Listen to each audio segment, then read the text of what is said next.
Up to page 122. 7. Putting out a hot metal coal is considered a rabbinic violation of Mechabeh.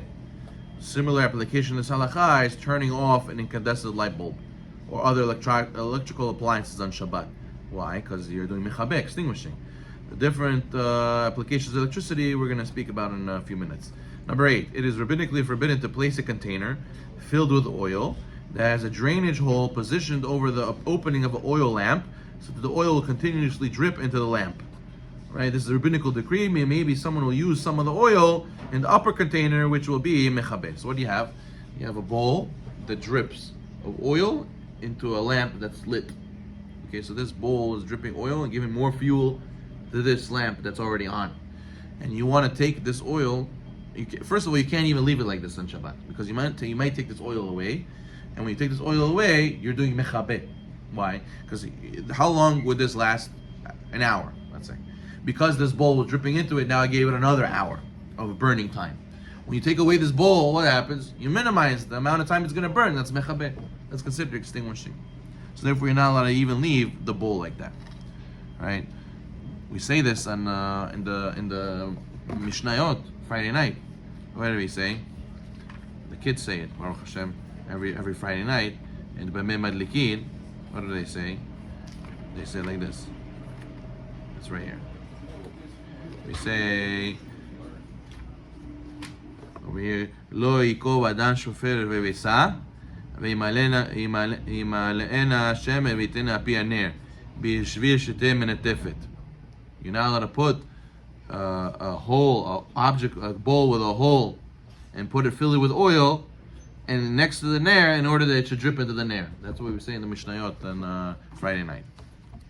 Number 9, it is forbidden to open a door or a window that will cause a draft that will extinguish the flame that's near the door or the window. Well, if you want to open the door, you have to wait till there's no wind. Number 10, if the flame is not near the window or the door, it's permitted to open the window or the door as long as it will not be extinguished. Okay. 12. It is permitted to close the window even though the wind will go away because you closed the window and now it will burn better. That's mutar. Okay, fine. Then we have on the 18, a lot of people, they put candlesticks on the table for Shabbat. They light the Shabbat candles on the Shabbat table. If one will need to move the candlesticks after the fire goes out on Shabbat, one must stipulate before Shabbat that he has intentions of moving the candlesticks. That way, they don't become basis davar asur. Right? What happens? Fire is asur to move. Right? Fire is you can't touch it, and the candlesticks become basis davar asur. It becomes a base for a muktzah item. So for usually a base for a muktzah item becomes muktzah itself the whole Shabbat. So you can't move it. If you make a condition before that these items of the candlestick should not become muktzah, once the fire goes out, you're allowed to move them. We have to make that tonight. If one has wax candles that are lit, he may move the table or even tilt it in a manner that the candles will fall off the table, even if the candles may be extinguished by doing so. However, if one has oil candles, one cannot move the table because the oil will shift towards the flame and cause the flame to be larger. Okay. 20. In the olden days, before they had lights, they used to use oil lamps for light. So if you wanted to read Friday night, what did you have to do? You have to read by the candles. When the oil was almost fully consumed with the flame, it would start to flicker. And then you couldn't read so well because it wasn't such good light. So there was a concern, you might come to tilt the oil in order to give it a better fuel and it will burn better so you could read properly. So since we're scared you're going to do Melacha of Mav'ir, of burning the oil, so making the fire bigger, so therefore it made it asur, the rabbis made it asur that you're not allowed to read by the light of a candle on Shabbat. What happens if you have a lamp?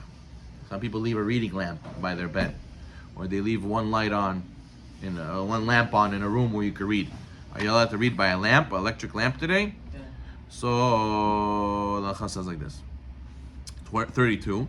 It is permitted to read by the light of an electric light, since electric lights, unlike the light produced by all lamps, do not fade or flicker. By candles, the concern is all flicker.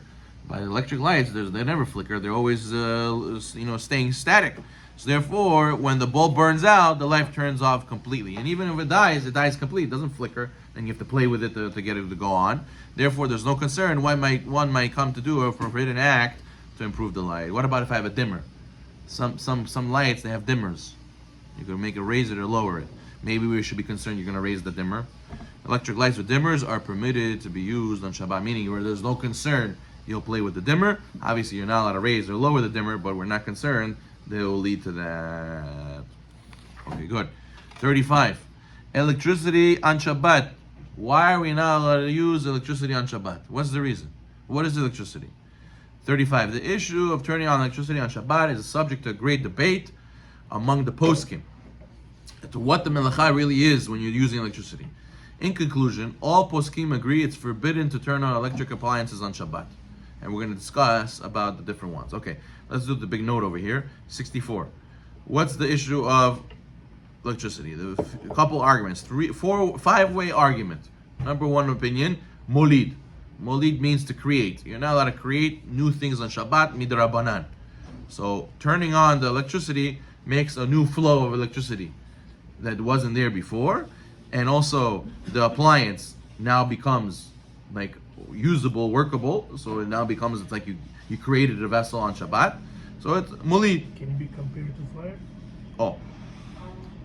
So electricity is not really fire though. It's like an energy. It's not really a fire. So then let's see in a bulb, maybe you're gonna see you're right. Then the Chazon Ish says it's boneh. Molid is only the Rabbanan. The Chazon Ish said electricity is boneh. You're creating the circuit, and also you're creating the item to work now. It's like you built it, and that's the oraita. But most poskim say that the circuit, closing the circuit, is not considered boneh. Why? Because let's say a door. How come you're allowed to close the door on Shabbat? The door is creating a wall now. Now the door you can't get out, so it should be boneh, building.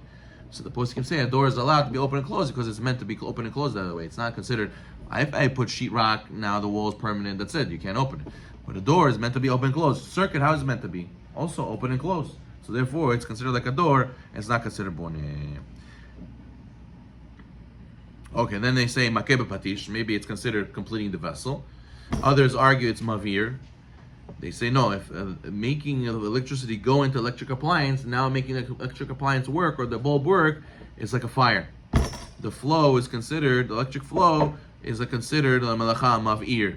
You're heating something, right? Melacha mavir includes any form of fire through heating something until it lights up, even if there's no flame. Just the fact that you created any form of fire through heating something, it's considered mavir.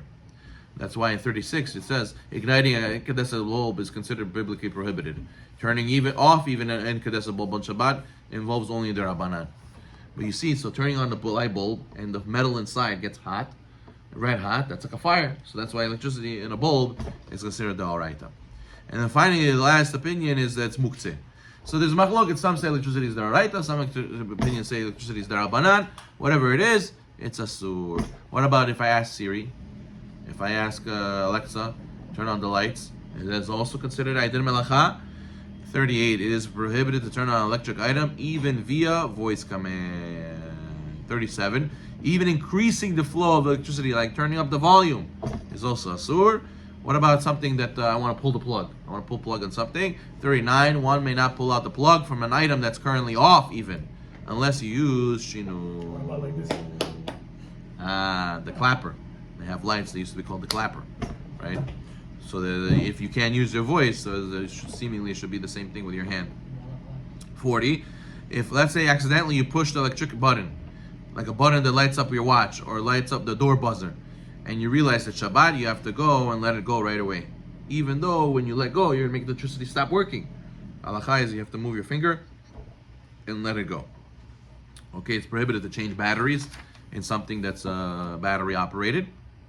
Next time we're going to speak about refrigerator, elevator, water cooler, microphone, telephone, all these things. We have to speak about it. We're going to speak about LED lights also. LED lights is not the same as incandescent. Those are with chemicals, nothing to do with fire. We're going to see what the Chachamim have to say about that. Baruch Ta'ala.